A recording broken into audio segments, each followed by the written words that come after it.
As the first light of dawn spreads across the rugged terrain, a small group of humans emerges from the dark entrance of a limestone cave. Their day is already underway. Some scan the horizon for game, while others gather kindling for the fire that persists, never fully extinguishing.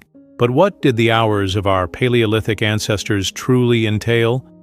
The cliched image of cavemen dragging women by the hair and hunting mammoths barely scratches the surface of their complex daily lives. So how did they fill their waking hours when survival itself was a full-time endeavor? The term cavemen refers to humans who lived during the Paleolithic period, from roughly 2.6 million years ago to about 12,000 years ago. This era represents over 99% of human history, predating agriculture, cities, and written language. However, the Paleolithic was not a stagnant time. It saw monumental advancements in technology, social structures, and artistic expression. Our understanding of the daily life in this period is informed by several types of evidence. Archaeological sites preserve stone tools, hearths, remnants of food, and occasionally more perishable items like textiles or wooden tools. Cave art and movable objects offer us a glimpse into their symbolic world. Ethnographic studies of contemporary hunter-gatherer societies further enrich our knowledge, though we must exercise caution when making direct comparisons over such long time spans. The Paleolithic experience was not uniform. It varied greatly depending on region, climate, and era. Early Homo habilis, living in Africa 2 million years ago, had a vastly different daily life than the Cro-Magnon humans who painted the caves of France 20,000 years later. Among the most influential factors shaping their daily routines was climate. During the Ice Ages, when much of northern Europe and Asia was covered in glaciers, survival required strategies different from those in warmer climates or periods. Coastal or river-dwelling groups developed fishing tools, while those in forests or grasslands focused on different prey and plant sources. What unites all Paleolithic peoples is their hunter-gatherer lifestyle, obtaining food through hunting animals and gathering wild plants. Now, let's step back in time and explore the activities that filled the days, months, and seasons of our Paleolithic ancestors. Their day began with the sunrise. In contrast to our artificial lighting and fixed schedules, these early humans adhered to natural cycles of light and darkness, adapting to seasonal shifts. Mornings usually began with rekindling the fire from the previous night. Evidence from sites like Terra Amata in France, dating back to 380,000 years ago, reveals carefully tended hearths, crucial for warmth, light, protection from predators, and cooking. Starting a fire from scratch was difficult. Most groups kept embers or slow-burning materials through the night. Mornings were often dedicated to tasks that needed daylight. The group would evaluate immediate needs. Was food scarce? Did tools need mending? Were there any nearby signs of game? Water gathering was also a daily requirement, typically from nearby streams or springs, stored in containers made from animal bladders, woven baskets, or eventually pottery. Instead of adhering to strict schedules, life in the Paleolithic era was shaped by a combination of immediate return activities and long-term planning, preparing for upcoming challenges. Evidence from ancient sites like Gesher Banot Yaakov in Israel, dating back almost 800,000 years, reveals a deep understanding of seasonal plant cycles, suggesting advanced foresight. Daily tasks were influenced by the season's immediate demands, though the primary focus remained on securing food. Male adults typically hunted larger game, while women gathered plant-based foods and hunted smaller creatures. This division, however, was not rigid. Archaeological findings indicate significant fluidity in gender roles. Midday activities often involved food preparation, tool repairs, or resting during the heat of the day. As the day wore on, hunters returned with their catch, assuming success, and gatherers brought back plant materials. When daylight diminished, the community would come together around a fire. This evening period was likely filled with storytelling, strategic discussions, and bonding. Securing food remained the core occupation of Paleolithic people. Hunting large animals required exceptional skill and teamwork. Initially, humans likely scavenged opportunistically, but by 500,000 years ago, as seen at Box Grove in England, evidence of organized hunting practices emerges. A horse shoulder blade at this site shows a distinct spear wound, indicating active hunting rather than scavenging. Early Paleolithic hunters used simple tools such as hand axes and wooden spears. By 400,000 years ago, humans in Germany were crafting finely balanced wooden spears specifically designed for throwing. The advent of spear throwers around 30,000 years ago significantly improved both range and power, while bow and arrow technology began appearing around 20,000 years ago. Despite these advances, hunting success was not guaranteed, making plant gathering a more dependable food source. Archaeological findings show that Paleolithic people consumed a wide range of plants including tubers, fruits, nuts, seeds, and leafy greens. Analysis of dental calculus from Paleolithic teeth revealed remnants of many plant species, including medicinal varieties. Gathering plants required an in-depth understanding of their growth cycles, habitats, and preparation methods. This knowledge was likely passed down through generations, fostering a deep ecological comprehension. The Costa site in Illinois, dating to about 9,000 years ago, provides evidence of fishing practices using nets and bone-crafted hooks. Seasonal shifts dictated the rhythm of food gathering. In spring, the focus was on collecting eggs and fresh greens. Summer brought berries and hunting of young animals. Autumn centered on nuts and preparing for winter, while winter often relied more on preserved foods and hunting. Although food storage technology was limited, it was still crucial for survival. Some groups preserved meat by drying it, creating early jerky-like foods. Certain foods were kept fresh through underground pits, which maintained cooler temperatures. In colder areas, freezing naturally preserved food. The Paleolithic diet was highly varied, far more so than the early agricultural diets that followed. Studies of Paleolithic human bones indicate they had generally good nutrition, with fewer deficiencies than later agricultural societies. One pivotal development was the advent of cooking.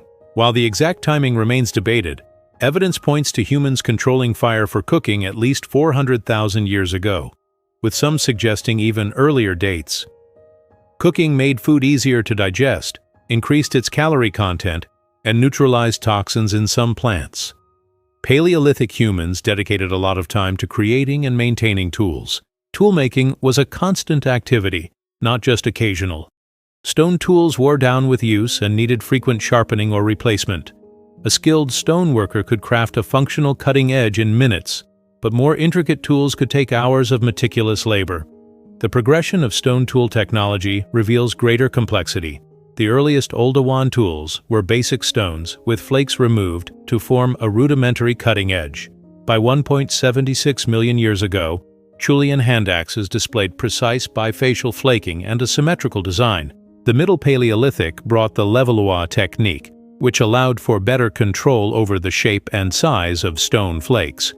The Upper Paleolithic, starting around 50,000 to 40,000 years ago, saw a surge of specialized tools: burnishing tools for engraving, scrapers for hides, awls for puncturing, and projectile points for hunting. These tools weren't made by chance but were crafted with a deep understanding of stone mechanics and their intended uses. Tool materials extended beyond stone. Wood was undoubtedly the most common material, though it rarely survives in archaeological findings.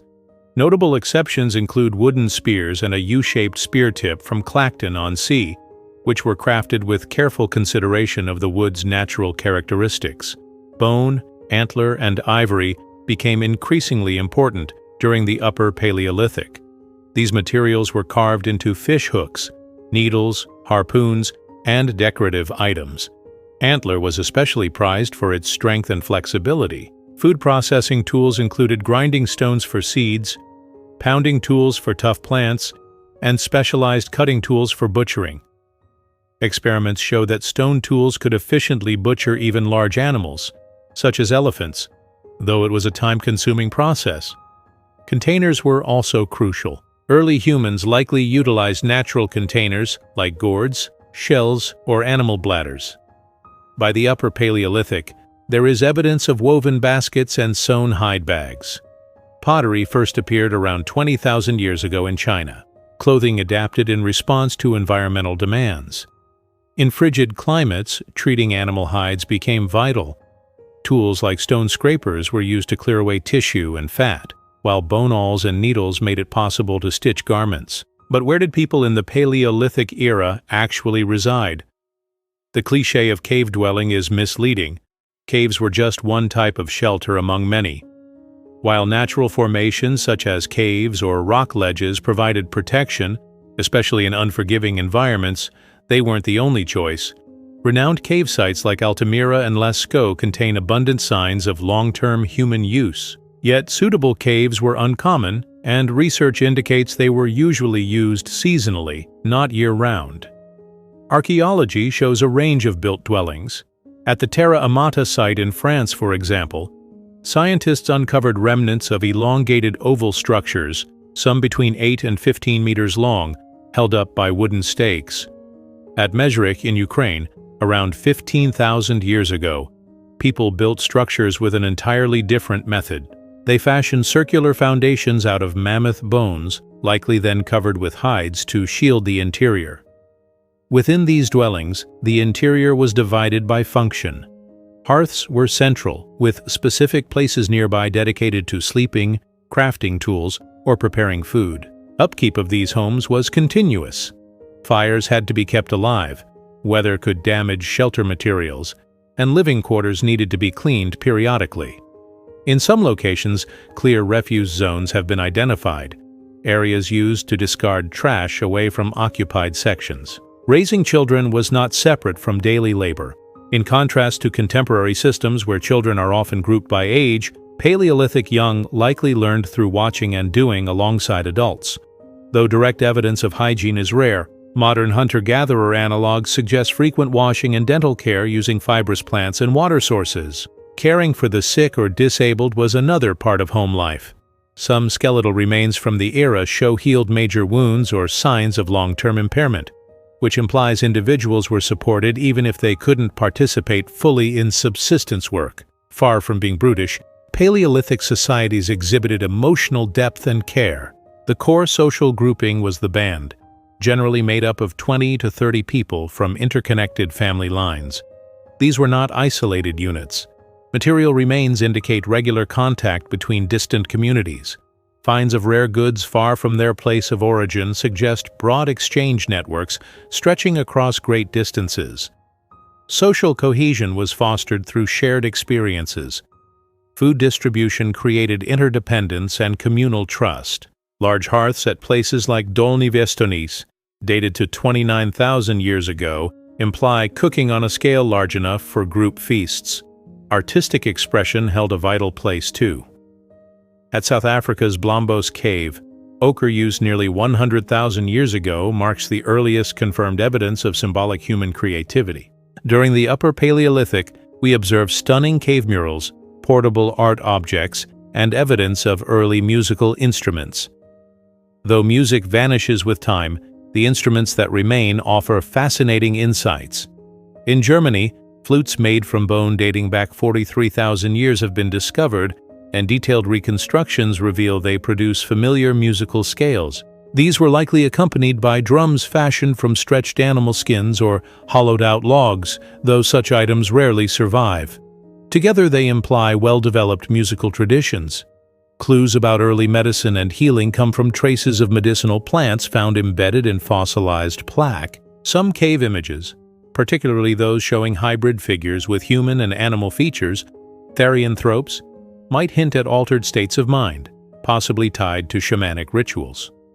Though conflict existed, it wasn't constant. While some Paleolithic skeletons show trauma linked to violence, these cases are uncommon compared to later eras.